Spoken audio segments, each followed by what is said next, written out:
সূর্য উঠে পড়ছে, সকাল সকাল রওনা হয়ে গেলাম নোয়াখালীর উদ্দেশ্যে। আমার গাড়ি অলরেডি আমার জন্য এসে ওয়েট করছিল, আর পথিমধ্যে আরও দু একজন আমার সাথে যাবে, তাদেরকে পিক করব। সো রওনা হয়ে গেলাম এবং সবাইকে পিক করে হচ্ছে অলরেডি আমরা কাঁচপুর ব্রিজ পার হচ্ছি। আপনারা দেখেন অলরেডি সকাল সকাল এখানেও রোদ উঠছে, কিন্তু যে মেঘনা ব্রিজে গেলাম এখানে ওয়েদারই অন্যরকম, এত কুয়াশা!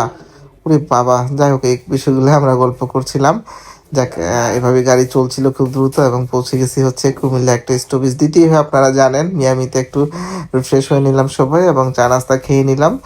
বাসায় খেয়ে এসেছি, তারপরেও যতটুকু পারি খেয়েছি। এরপরে নোয়াখালীর উদ্দেশ্যে আবার পথে চলা শুরু করলাম এবং নোয়াখালী সুপার মার্কেটের পাশ দিয়ে, আপনারা জানেন যে নোয়াখালী পার্ক আছে, সেখানে জেলা প্রশাসনের অফিস আছে। দেন হচ্ছে আমাদের কাজ ছিল এখানে সিভিল সার্জনের অফিসে যাওয়া এবং ওখান থেকে ইউনিপির প্রতিনিধিকে আমাদের সাথে পিক করে নিলাম।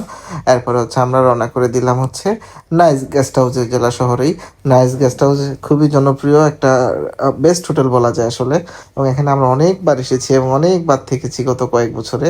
দেখ, আমাদের এখানে আগে প্রি বুকিং দেওয়া ছিল এবং আমাদের জন্য এখানে খাবার পরিবেশনা হচ্ছে। বেসিক্যালি আমরা এখানে খাবো এবং একটা মিটিং করবো জেলা শিক্ষা অফিসারকে নিয়ে, এবং সেটাই অলরেডি চলছে। সিও